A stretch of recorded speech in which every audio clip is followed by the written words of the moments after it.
today's topic is the bony framework of the body, the skeleton.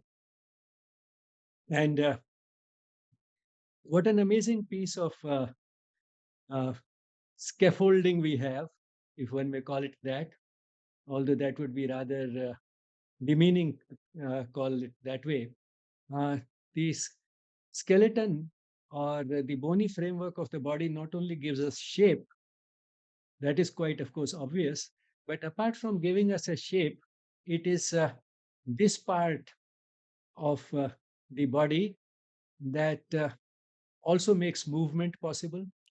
And one can see, therefore, how much of engineering would have gone into it so that this bony framework is hard, it is strong, it allows for mobility, and then it allows for protection. It protects so many delicate parts of the body, the skull protecting the brain, the rib cage protecting the lungs and the heart, and the backbone, which is truly speaking the backbone of the body, which keeps us erect and in shape, uh, protecting also the spinal cord.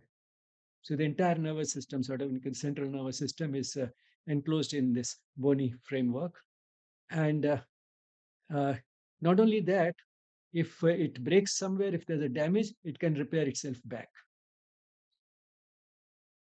And along with that, since it's a part of a living body and it's metabolically active, it also has to have a blood supply and a nerve supply and so on. So all this is ensured within this rigid, bony, hard structure. And with that little introduction, let's go to screen sharing.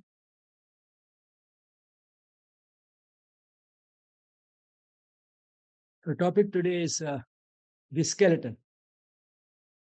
And this course, as well as all the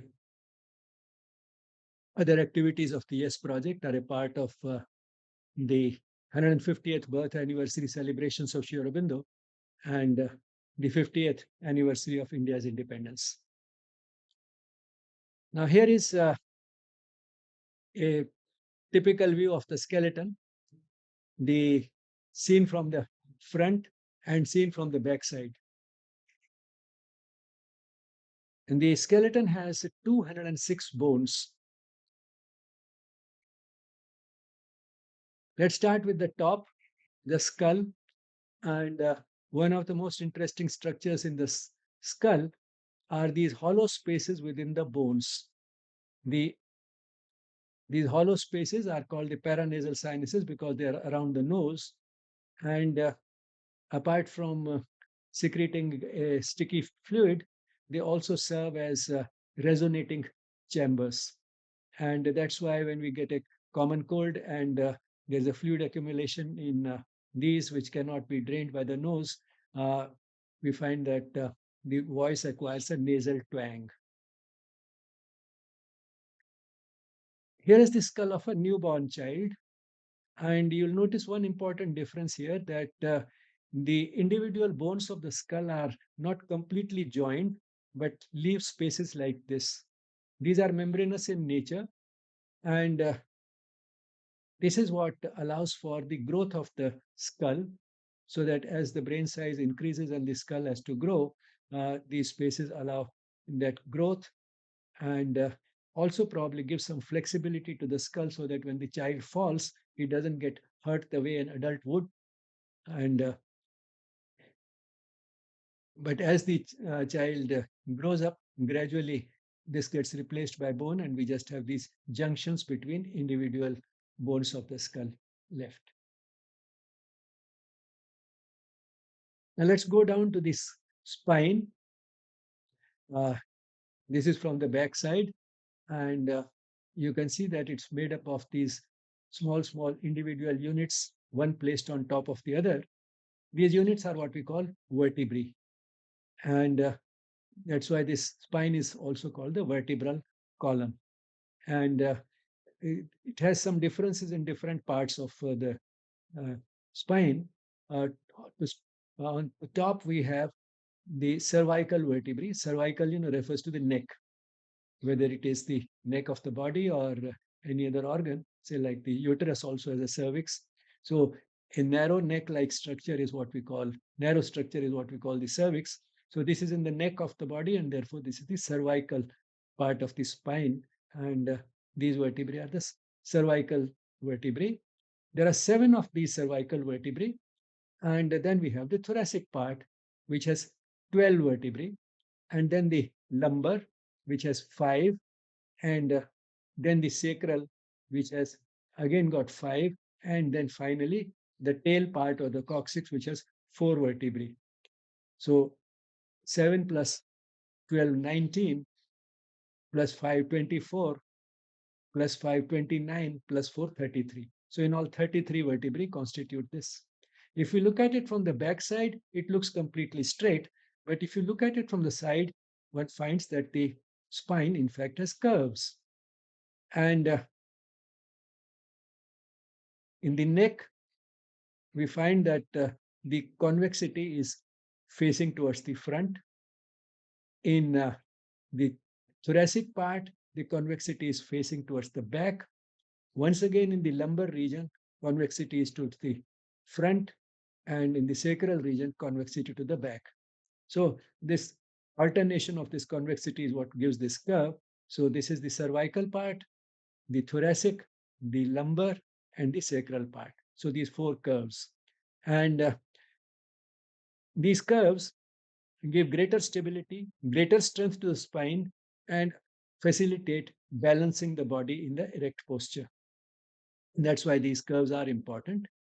And it is because of these curves that we also need to design our seats appropriately.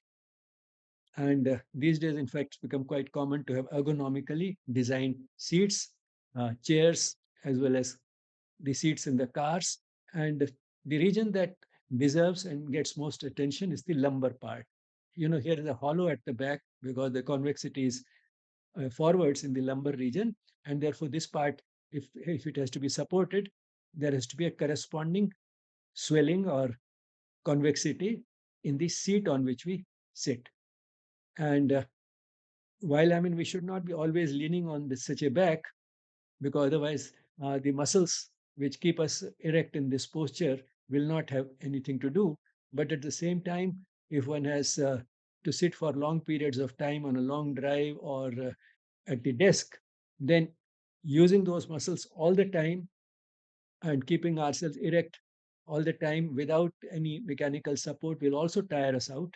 And therefore, this can come in handy. And if we have to uh, take some support, the support should be such that it should let these curves as they are. That will be most comfortable as well as best for the back of the for the health of the back.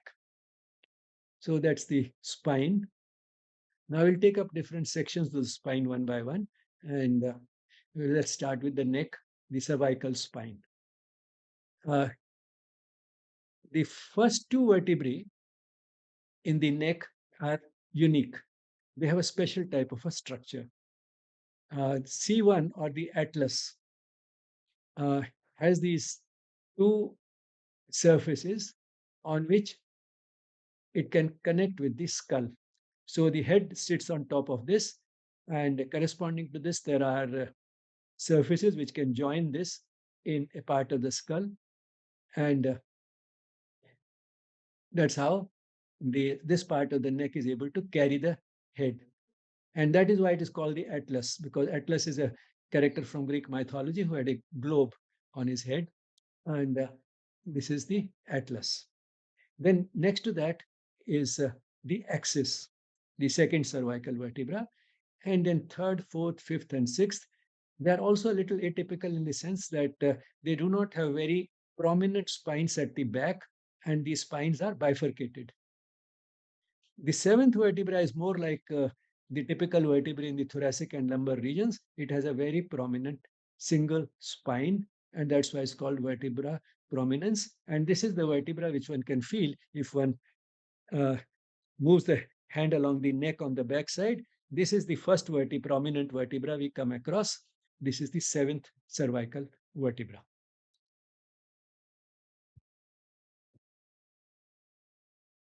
Now, this is a view of this a picture of this Greek mythological character Atlas with the globe on his head. The legend goes that in the fight with the demons, the fight between the demons and the gods is something which is universal, the positive and the negative forces uh, in the world. So, in that fight, Atlas took the side of the demons, and therefore, as a punishment, he was asked to carry heaven, and then fearing hell, he ended up carrying the sky, and eventually, now the legend has got sort of distorted a bit, and now it is shown that he's carrying the globe as punishment for having sided with the demons. But at the same time, because of his strength and maybe some other virtues, and with antiquity, this stigma has been lost, also sometimes given a great deal of respect. And because he carries this world on top of that, from that, we get the word atlas, which is also used for a collection of maps, books which have uh, collection of maps, the entire world or some part of the world is also called an atlas. So atlas is the first cervical vertebra. Now let's have a closer look at this atlas, the cervical vertebra. Now these are the surfaces which are connected to the skull, and it is on these that the head rests. And since the head is so big, you can understand that these surfaces are quite big. In fact, the first cervical vertebra, the atlas, is hardly more than a bony ring with these two big surfaces on which can rest the skull. When we say yes, this should also allow movement. Then it is at these joints that this movement takes place, and we are able to say yes. So this is the uh, junction with the skull, which allows us to move our head in such a way that we say yes. And this is the second one. Now, in the second one, you can see that there's a big prominent protuberance which goes through the first vertebra at this point. There's a star here and there's a star here to indicate that this protuberance juts out of this. And the result is now this can rotate. This can rotate around this. So this forms a sort of a pivot around which the first cervical vertebra can rotate. And that is how we are able to say no. So this protuberance in the second cervical vertebra allows us to say no. So this is for nodding, and this is for shaking the head. The yes and no.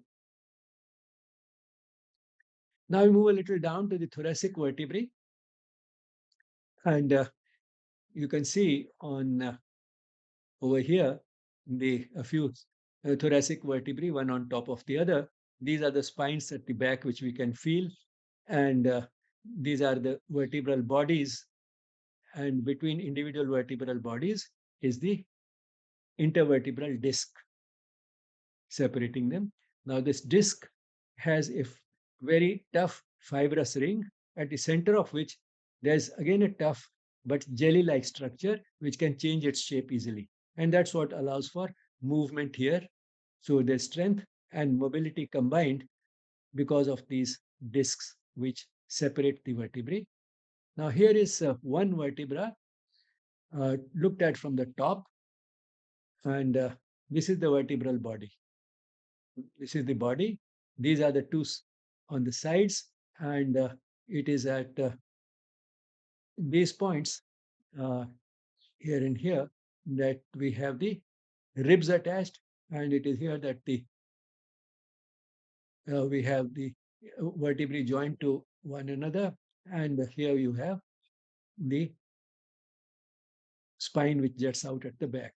And here is this important cavity in the center,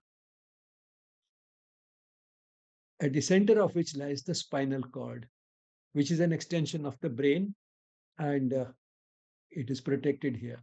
Now, the spinal cord uh, just doesn't have to be there. It also has nerves going to it and nerves coming out of it. And that is made possible because at this point, when individual vertebrae are joined, there's left behind a little hole. And you can see here a spinal nerve coming out of this. This is the spinal nerve. So from this hole is coming out this spinal nerve. Okay. So you can see what delicate piece of engineering there is. This is the vertebra shown a little enlarged, the same thing. Uh, you can see more clearly the spinal cord here, the gap through which the nerves will be able to come out and enter the spinal cord.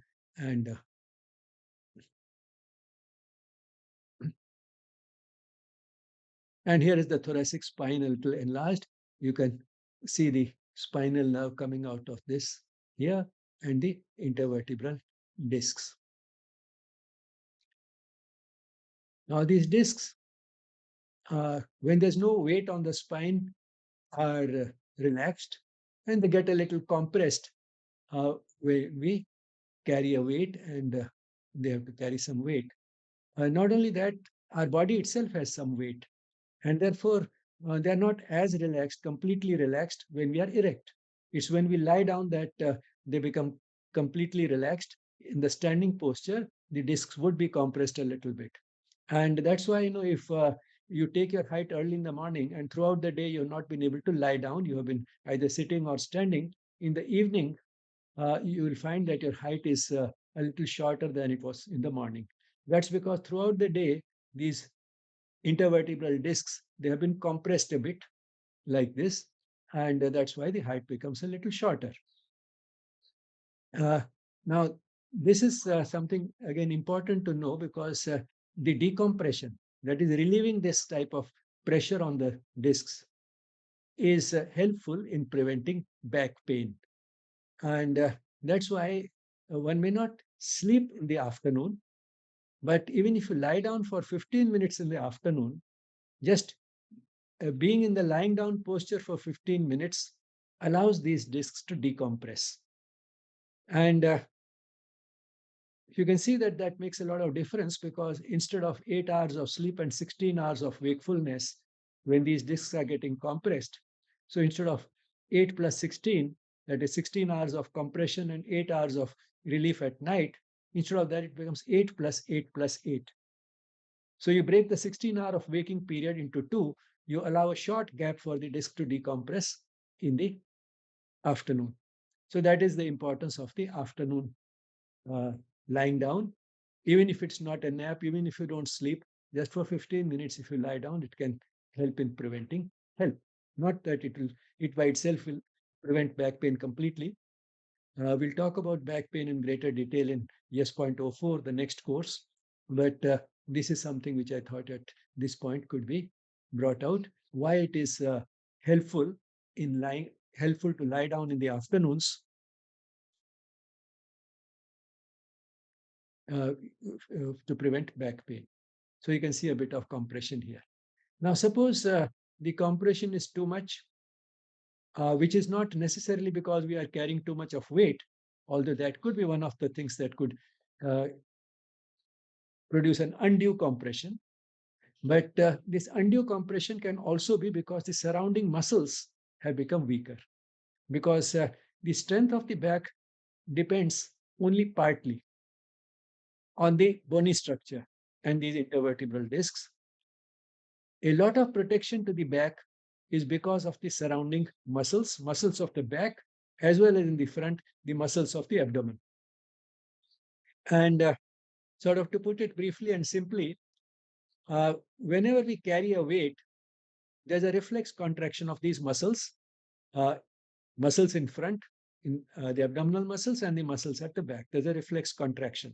So the result is that the entire belly becomes one round, rigid cylinder.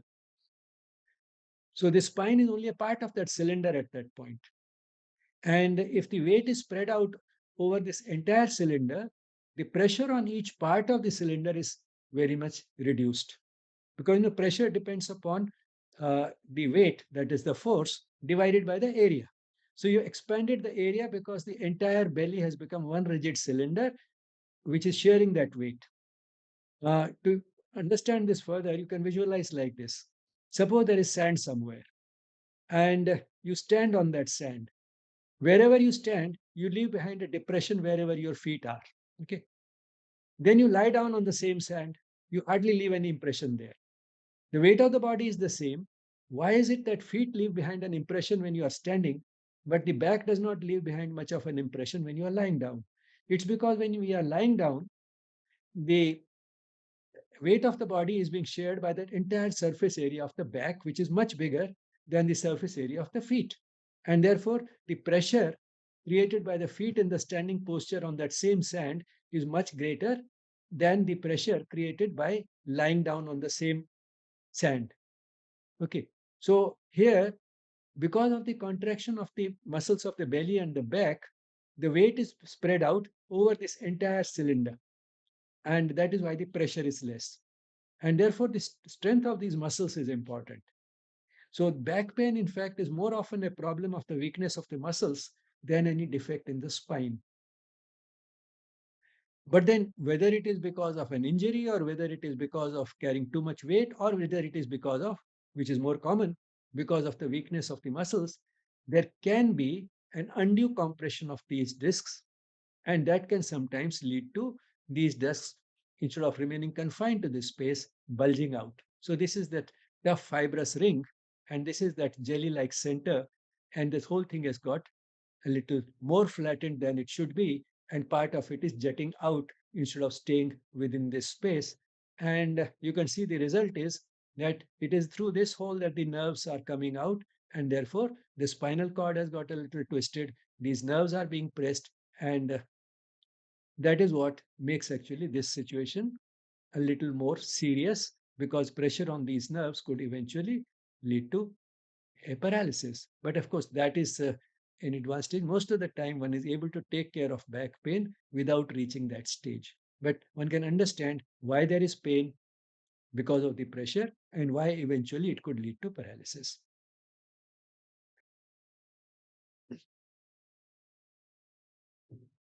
We'll skip the thorax. Sorry, we'll skip the lumbar region. This was the thoracic spine. Now we go to we'll skip the lumbar because it's not very different except for the curve. It's not very different from the thoracic region, and we'll go to the lower part, the sacrum and the coccyx.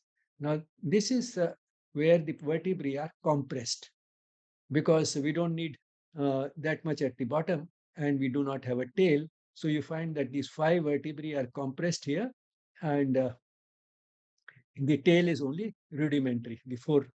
But this rudimentary tail can be a source of great trouble, because if there's an injury here, it is extremely painful and takes rather long to heal. And this is one of the most painful conditions one can have, a injury to the coccyx, as it is called, the tailbone. And one therefore has to be careful not to sort of get this injury as far as possible. Why I'm saying one has to be careful is because when we say that it somehow happened, it was an accident. Most accidents are not actually accidental. Most accidents, if we look back, happen when we are not paying full attention. And therefore, it is because of not doing things with full awareness that these accidents happen. And therefore, one should not really be blaming uh, sort of fate that it had to happen and therefore it happened. One has to cultivate the habit of doing things more consciously. And that is one of the things that we learn in yogic practices. When we say that all these yogic practices should be done with full awareness, that is when you are moving your body, take care that you do not overdo, do it with full awareness, be aware of where the stretch is, how much the stretch is, and try to be conscious that if I go a little beyond this in the same direction, I might injure myself.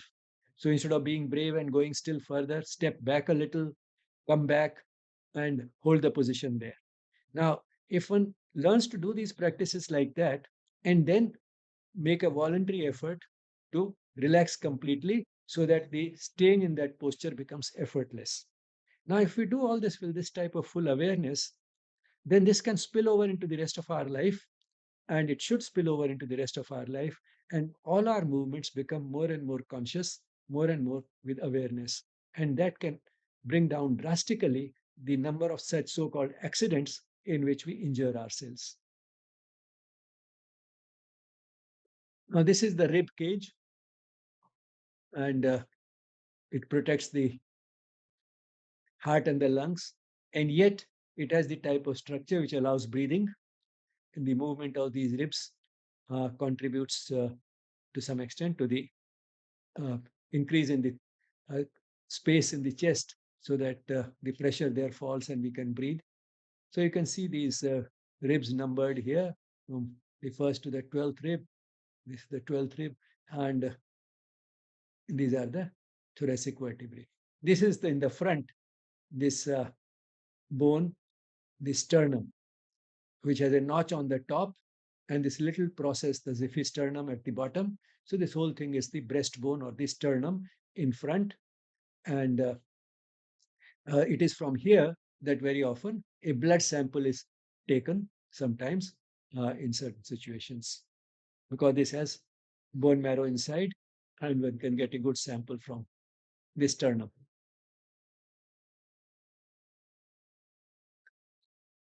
Now we go to the uh, sacrum again, and to the sacrum is attached the pelvis. This is the sacrum and the tailbone. And if you look at it from the front, this is the pelvis, a little crooked because of the way the picture has been taken.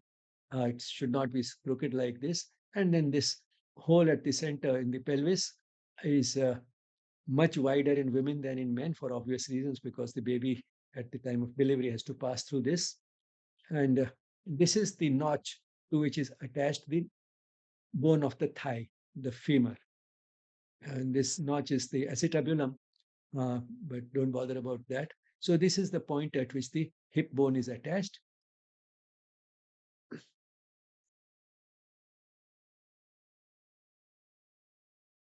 Now this, we come to the extremities or the limbs. Technically we call them the extremities. The arm is the superior extremity and the leg is the inferior extremity. And why we do that is because we want to be a little more sort of specific. Arm technically is only the upper arm here. This is the forearm. And for the whole arm, we use the term superior extremity. And the leg, the inferior extremity, in strictly speaking, the leg is only the lower part. This part is the thigh. So thigh and the leg together are sometimes called just the leg or the inferior extremity. So anyway, so the arm starts with the shoulder, and the this bone, humerus, has a ball at the top which fits into a socket in this shoulder blade. The shoulder blade is the scapula into which fits this ball like structure of this bone, the humerus. Uh, it's not exactly very humorous.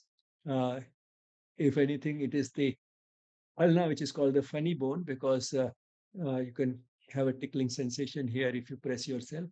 But this is the humerus, which is joined to these two bones of the forearm, the radius towards the outside and ulna towards the inside.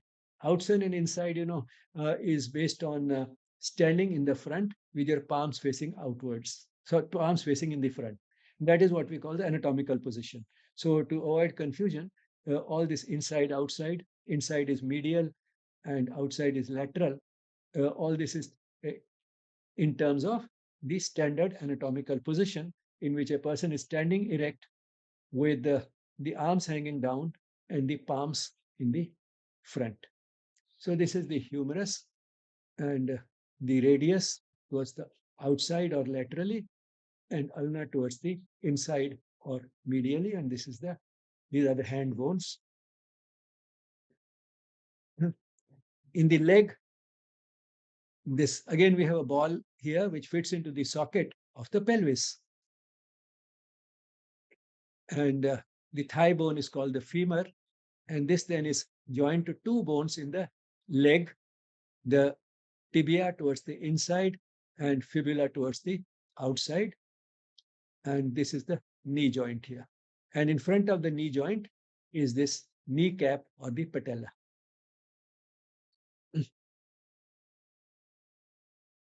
Now, these are the hand bones. Uh, the radius and the ulna coming from the arm, the radius towards the outside, that is towards the side of the thumb, and the ulna towards the inside. And the first set of these small bones, 8 bones, are the carpals. And to these are attached these 3 bones, which look like tiny long bones, the type of long bones we had here in the humerus and all. They look like that, but they're very tiny compared to that. These are the metacarpals. And then we have the phalanges. Sorry, metacarpals here, and then the 3 phalanges here. So carpals, metacarpals, and the phalanges. Now the names are not important, but you'll understand why I'm giving you these names of these 8 carpal bones. Starting from here, we have the scaphoid, lunate, requetrum, and pisiform. Pisiform, you see, is that ball-like bone, a small rounded ball-like bone, which can sometimes get injured, say, while catching a ball or something, and a cricket ball coming with great force and so on. It can get injured, and it can be, again, a very painful injury. Uh, this little bone. And then there are, in the second row, trapezium, trapezoid, capitate, and hamate. Now, why I told you this was because medical students often coin a mnemonic to remember the sequence of these. Snehlata, tinde paka, pinde tere kache hain. Snehlata, scaphoid and lunate, and pinde paka, triquetrum, and pisiform, and then tinde tere kache hain, TTCH, trapezium, trapezoid, capitate, and hamate. So that's how they remember the sequence. In fact, there's a book of mnemonics also, uh, which gives you a very large number of such things, which make it a little easier for a student to learn anatomy and remember some of these names. So the carpals, the metacarpals, and then the phalanges. So these are the hand bones.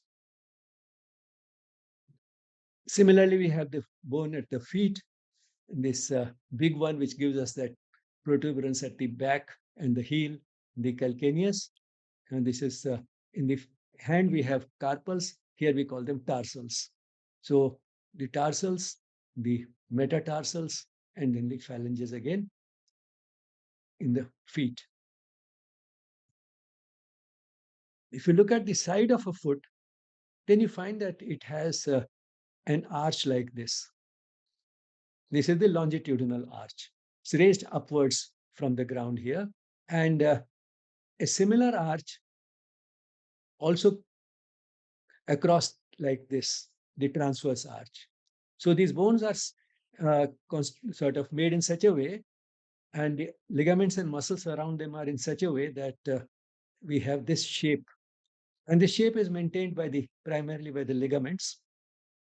And what is the significance of this? The significance of having this type of shape is that every time we walk, the pressure that we apply as we take a step takes the foot down, the arches are flattened, and then when we take the next step and uh, lift the foot up, this whole structure springs back to its original, and these arches are reformed. They come, the arches, we get the arches once again. So this is how these arches work. Uh, they get flattened when we apply pressure, when we put the foot down, and when we put the foot up, we take the foot up for the next step. Once again, they spring back. And the significance of these, one realizes if a person has a flat foot, which can happen because of weak muscles and ligaments here in this region. But very often it has a strong hereditary basis. It tends to run in families. It's a strong genetic basis. And then one realizes the importance of these arches in helping us walk effortlessly without getting much tired. And the treatment for the flat foot basically is to provide a shoe which is so constructed, specially made, that it will have this type of arches.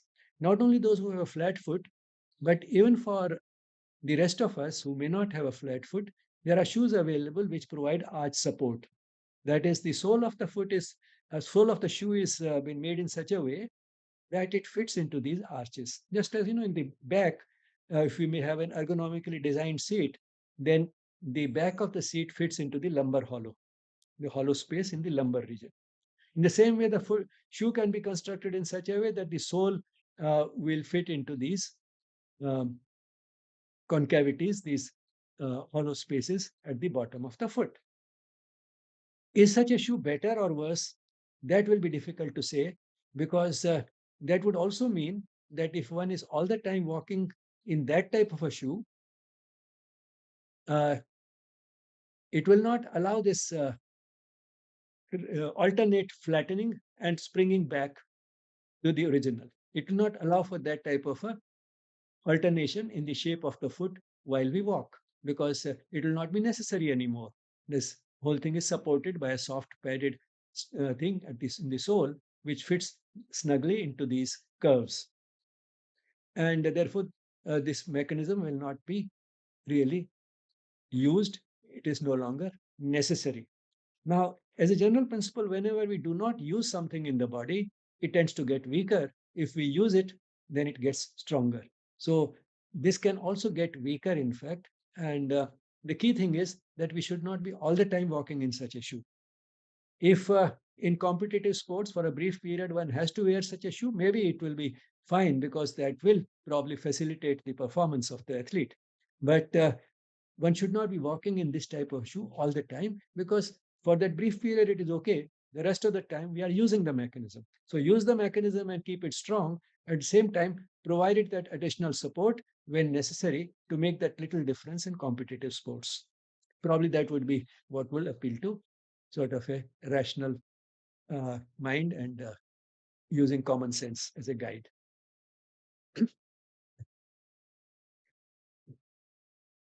Now let's get a little deeper into the structure of the bone. And this is a long bone like the humerus or the femur, the bone in the arm or the thigh.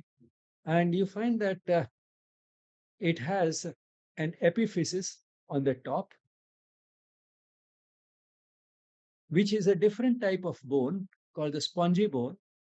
And then a metaphysis, which is a sort of a junction between the spongy bone and the bone that follows. And the diaphysis, that the long shaft, which is a different type of bone called the compact bone. Now, what is the difference and why it is so? This, in fact, goes back to the development of the bone. To start with, the bone is more like cartilage. Cartilage, is like a cushion, and the whole bone has a cushion-like structure. And that is why in children you find that the bones are more cushiony, not as hard as in the adults, and therefore they don't easily break, and the child can fall and nothing seems to happen. But then that is not how one can be all the time, because eventually the person has to not just uh, be lying down or crawl, the person has to stand, and we need stronger bones.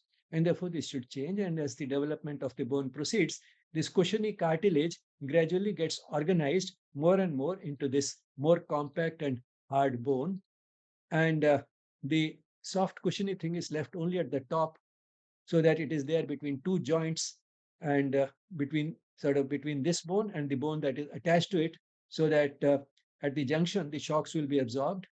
And then we have this region which is not as soft as the cartilage, but same time not organized in the way the compact bone is, leaves a lot of spaces, hollow spaces inside, and that's why it's called spongy. And in those hollow spaces is the red bone marrow.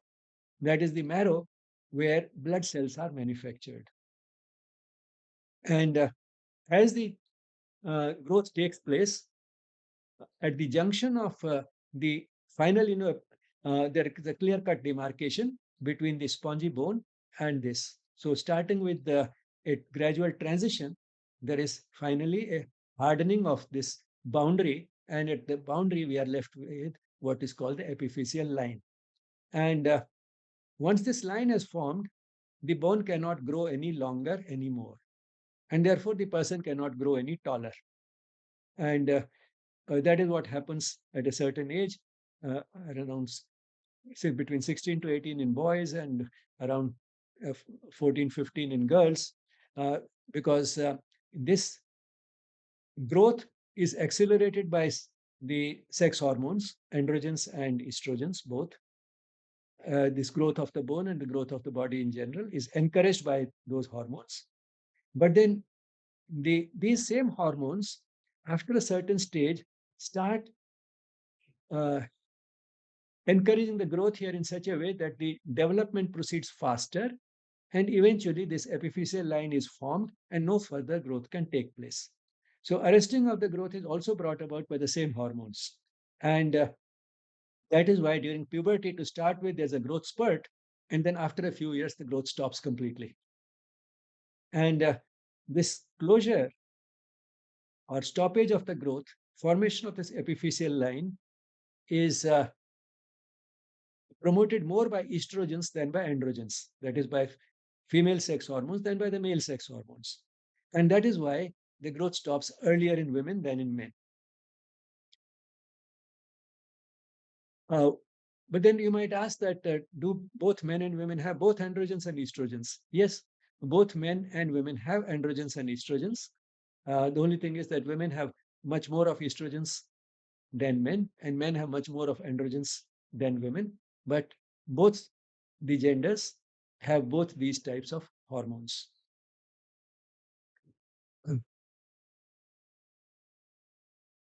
So this is the epiphyseal line and spongy bone and the compact bone. In the spongy bone, in the hollow space, we have the red bone marrow where red cells are manufactured. In the compact bone, also there's a hollow space in which you can see all these blood vessels. And apart from that, there is yellow marrow, which has quite a lot of fat. So this serves as a storage space for triglycerides, that is fat. So along with the adipose tissue, we have fat stored also in these bones. This type of spongy bone where red bone marrow is there, as at the end of these long bones, and also in flat bones like the sternum. And that's why from the sternum we can get a sample of the bone marrow. If we do a sternal puncture with a needle, one can draw a sample of the bone marrow from there. So the flat bones and these ends of these long bones, they have the red bone marrow where blood cells are manufactured. Now we'll have a little closer look at the compact and the spongy bones. But before that, I mean, this again shows the same thing a little more diagrammatically. The top, the epiphysis, the junction, the metaphysis, and the diaphysis or the shaft. And this is the cartilage, the articular cartilage that is articular, because the joints are called articulation, articulation of one bone to the other. Of course, these articulations, if they get too articulate, that is become creaky, that is not a nice thing to happen. But this is the articular cartilage. We'll talk a little bit about these creaky joints or painful joints when we talk about the joints. But anyway, so this is the cushion-like boundary between one bone and the other. Both these bones will have cartilage and a space separating them, so that this is a nice, well lubricated joint, uh, along with these cushions which can absorb the shocks. And this is the epiphysis, the epiphyseal line, the metaphysis, and then the compact bone in this shaft. The same thing here, still more and diagrammatic. In another bone, this is the uh, arm bone, the humerus, and this is the thigh bone. In the arm bone, we only have this ball-like structure. In the thigh bone, we have this round ball-like structure connected to the rest of the bone through this long, rather long neck. So this is the head, the neck, and then the shaft of the bone. And these two protuberances coming out from here, which one can feel, in fact, on the sides. If you feel this out or the hip on the side, you can feel this uh, protuberance, the greater trochanter. So this is the thigh bone. Let's go still further and see the structure of this when you the microscopic structure of the bone. Now this is compact bone and this is spongy bone. In the spongy bone, as you can see, you have these trabeculae, which leave behind a lot of space here.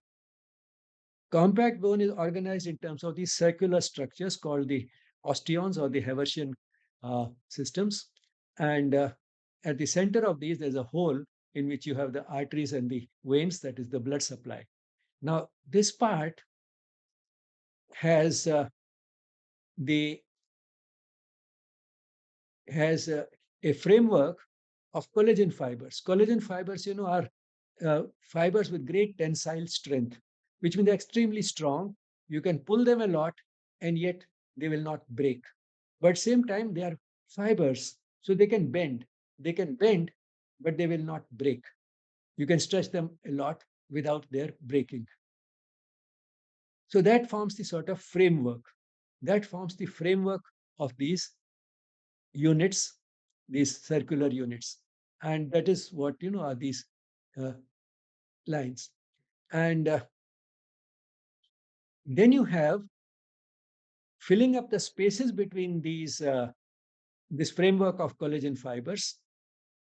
You have material which has calcium salts, which are extremely hard.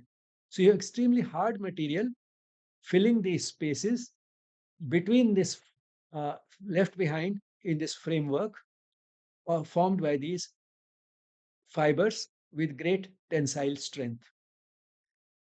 And what creates this type of a structure? These cells, the osteocytes. This is a further enlargement of a bit of this. And you can see these are the osteocytes. And this is that network of fibers. And this is the spaces which are filled with calcium salts, which are extremely hard. Now, what does it remind you of? It probably reminds you of reinforced concrete. We have steel rods or iron rods, and in the spaces, we have concrete and cement. And you have a very similar structure here. Nature invented reinforced concrete much earlier, and the type of strength we have here is quite comparable to the strongest structures that we build. Further, the structures that we build, they're not metabolically active, and they're not living tissues. And whereas here there's a blood supply, and it's a living tissue, and if it is damaged, it can repair itself back to health.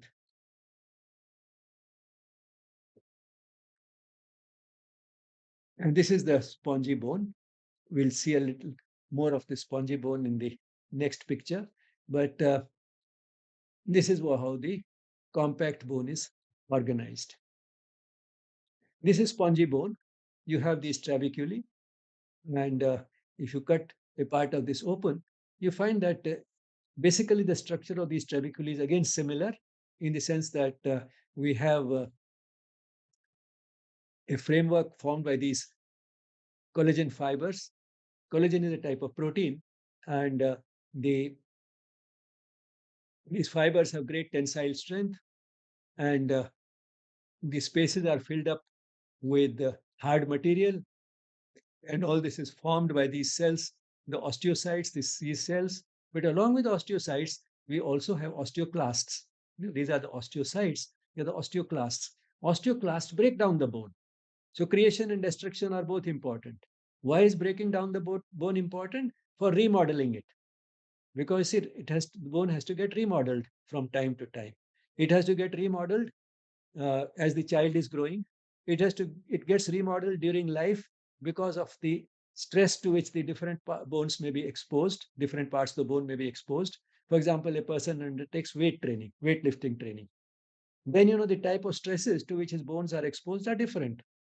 And to withstand that stress better, the bones remodel themselves. Not only the muscles get stronger, the arm muscles will get stronger as if a person is undergoing training for weightlifting, but the bones also remodel themselves to be able to withstand that type of stress better.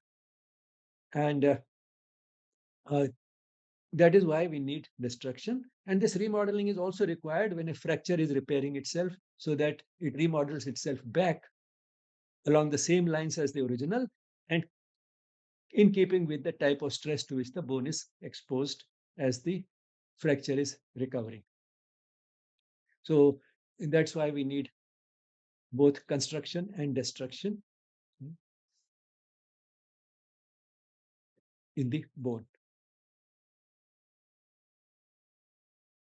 Now, you might be wondering, how is it that the blood vessel somehow creates a hole and gets into the bone? Actually, that's not how it happens. And this is again something very amazing, and that's why I'm showing this picture, just try to get the basic hang of it. Say here the blood vessel is already there, and this is the direction in which the bone is growing in thickness. We saw how it grows lengthwise. At the we start with a cushiony material, cartilage-like material, and then that can grow and then it keeps getting compact at one end, and finally there's an epiphyseal line created. The growth in thickness is what makes these blood vessels enter the center, this central hole in those circular things that you saw, those concentric circles in which this bony material is arranged. Now, as the bone growing in thickness, you can see that it throws these projections like this towards a blood vessel, and then this gap closes, and then after the gap has closed, the bone starts constructing itself around this hole, and you have a whole system formed. And now here a new one is forming here. It will enclose this vessel. Might remind you of the way a cell eats something, phagocytosis. So this is also sort of giving the blood vessel a hug and then finally embracing it completely, incorporating it this center. Now coming to fractures, there are different types of fractures. Plain and simple transverse fracture across this, or a stress fracture, hardly visible, uh, can repair itself, but all the same, too much stress itself can lead to a fracture. And then an oblique displaced fracture where displacement has taken place. A green streak fracture, which is not complete, which happens generally only in children, where the bone is more spongy and sort of not as rigid. So a part of the bone is broken, uh, and a comminuted fracture where it has been broken into small bits like this, comminuted fracture. So we have all these different types of fracture, and then an open fracture in which a bit of the broken bone may project outside the skin. So we have all these different types of fractures. What happens after a fracture? Naturally, the blood vessels break and therefore there's a collection of blood. And then repair begins with formation of new blood vessels, new bone, and removal of all the breakdown material, the debris. This happens within about 3 weeks and then forms proper bony material, which takes another 3 to 4 months. And then bone remodeling goes on along the lines of stress. Now, treatment of a fracture. Actually, the bone, it repairs itself. It is the bone that heals. We don't have to do anything. All we have to do is to keep the two broken ends together. And if they're already close, we just have to immobilize so that they stay close. If they're not already close, then we have to make them close to each other. This we can do while the part where the bone is broken is closed by manual manipulation, or if necessary, one can open that part up surgically and then use screws, plates, pins, rods, etc., wires, etc., to fix it in such a position that the two broken ends are close to each other. And then to keep it there, one can use a plaster of Paris cast or a sling or a splint. Splint is that you use a long thing which is not broken along with what is broken and tie the two together. Osteoporosis, another common condition, a lifestyle disease basically, weakening of the bones, largely preventable, but prevention should start early in life. Because as we saw that bone development is essentially complete in childhood, and after a certain stage, no further deposition of uh, uh, calcium and so on, those salts can take place. And therefore, prevention should start early in life. And besides calcium and vitamin D, which are required, vitamin D is required for absorption of calcium. calcium itself is what forms those salts which are deposited. Exercise is very important because that facilitates the deposition of calcium and also its proper deposition along the lines of stress.